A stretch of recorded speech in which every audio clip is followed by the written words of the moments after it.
அஸ்ஸலாமு அலைக்கும் வரஹ்மத்துல்லாஹி தஆலா பரகாத்துஹு. வாங்க ஃபிஷ் வச்சு மலேசியன் பரோட்டா எப்படி செய்கிறதுன்னு பார்க்கலாம். அதுக்கு நான் ஒரு 4 மீன் அளவு பிச்சு எடுத்து வச்சுருக்கேன். இது பாறை மீனில் 4 துண்டு பெருசு அப்படின்னா உங்களுக்கு ஒரு 1/4 கிலோ மீன். இது கூடவே ஒரு மீடியம் சைஸு வெங்காயம், அதையும் இது கூட நல்லா பொடியாக நறுக்கி வச்சுருக்கு, அதையும் சேர்த்துப்போம். இது கூட ஒரு பச்சை மிளகாய் சேர்த்துட்டு இந்த மாதிரி நல்லா பிசைஞ்சு விட்டுறணும். நான் இதுக்கு போட்டிருக்க மீன் ஃப்ரை பண்ணது தான். இந்த மாதிரி நல்லா பிசைஞ்சு விட்டுட்டு இப்போ இது கூடவே நான் இதுக்கு மீன் வச்சு கிரேவி ரெடி பண்ணி வச்சுருக்கேன். அந்த கிரேவி தான் இதுக்கு நான் ஊற்ற போகிறேன். ஏன்னா அதில் உள்ள சாறு தான் நல்லாயிருக்கும். அது உங்களுக்கு தனி வீடியோவாக நான் போடுறேன். இது ஹோட்டலுக்கு நாங்கள் செப்பரேட்டாக செஞ்சு வைக்கிறது.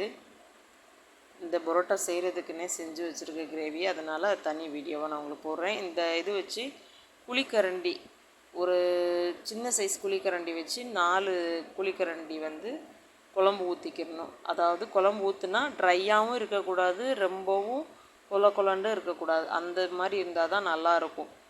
இந்த மாதிரி நல்லா பிசைஞ்சு விட்டுட்டு அதை தனியாக ஓரமாக எடுத்து வச்சுக்கிடுவோம். இப்போது நம்ம ரொட்டி எப்படி இது பண்ணுறதுங்கிறத பார்க்கலாம். இது இருக்கட்டும். இப்போது 2 மாவு எடுத்துக்கிறணும். ஒரு மாவு நல்லா விசிறிட்டு அதை தவால லேசாக போட்டுட்டு இந்த மாதிரி ஒரு துணி மாதிரி எடுத்து வச்சுக்கிறணும். எடுத்து வச்சுட்டு இன்னொரு மாவு எடுத்து நல்லா விசிறிட்டு அதுக்கு மேலே இதை போட்டுறணும். போட்டுட்டு ஒரு முட்டையை எடுத்து நல்லா மேலே தடவி விட்டுட்டு இப்போ நம்ம ரெடி பண்ணி வச்சுருக்க அந்த மசாலா மீன் எல்லாம் சேர்த்து இதில் போட்டுருவோம்.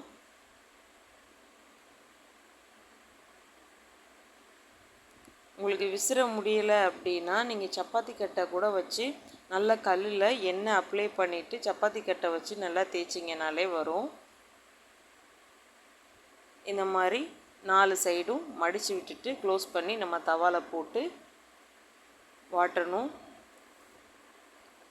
இப்போ இந்த கல்லில் வாட்டும்போது உங்களுக்கு அது ஹீட் ஸ்லோவாக அப்படியே ஹீட் ஏறிக்கிட்டே இருக்கும். நீங்கள் வீட்டில் இருக்க தவால செய்கிறீங்க அப்படின்னா கொஞ்சம் தவால மீடியம் ஹீட்டில் வச்சுட்டு கல்லை நல்லா சூடு பண்ணிவிட்டு மீடியம் ஹீட்டில் வச்சுருங்க. வச்சுட்டு இந்த ரொட்டி போட்டு பொன்னிறமாக ரொம்ப ஸ்லோ ஹீட்டில் பொரிஞ்சால் தான் 2 பக்கமும் நல்லா வெந்து உள்ளேயும் நல்லா அந்த ஸ்டஃப் எல்லாமே குக் ஆகி நம்மளுக்கு சாஃப்டாகவும் ரொம்பவும் டேஸ்ட்டாகவும் கிடைக்கும்.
பேசும் அது மனக்க வீசும் மல்லி பூவு பேசும் தமிழ் பொண்ணு நல்ல ரோசம் உரைச்சு பார்த்தாலே எனக்கு கேராகும் சூடா பார்த்தாலே சோடாவும் பீராகும் உரைச்சு பார்த்தாலே எனக்கு கேராகும் சூடா பார்த்தாலே சோடாவும் பீராகும் அம்சமா நல்லடிக்கு ஹோலுக்குள்ள விழுந்த தடுக்கி மீன் குழம்பு இட்லி நான் உனக்கு ஏத்த சட்லி கறி குழம்பு வாசம் அது மனக்க வீசும் மல்லிப்பூ பேசும் தமிழ் பொண்ணு நல்ல ரோசம்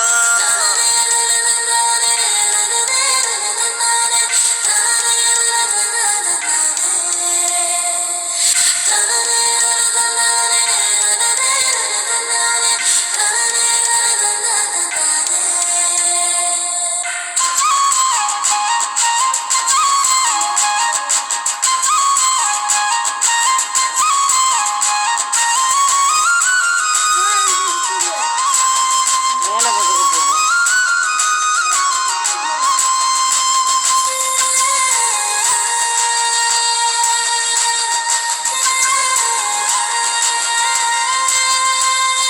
சீரக சம்பா அரிசி தென்னாட்டு இளவரசி ஜில்லால காணலடி ஜிகிரு தண்டா ஜிலேபி ஊரே வணக்கம் வைக்கும் சீம ரசமாமண்டி உனக்கு மட்டும்தான் புடிவாடா வேண்டி முக்க நாங்க கட்டி முடிச்சு போட்டுவேன் வெட்டி அம்மடிச்சு கட்டி குத்தாட்டம் ஆடுவேன் ஏமிய கடை உஸ்தாவா நான் வந்தா காட்டுவேன்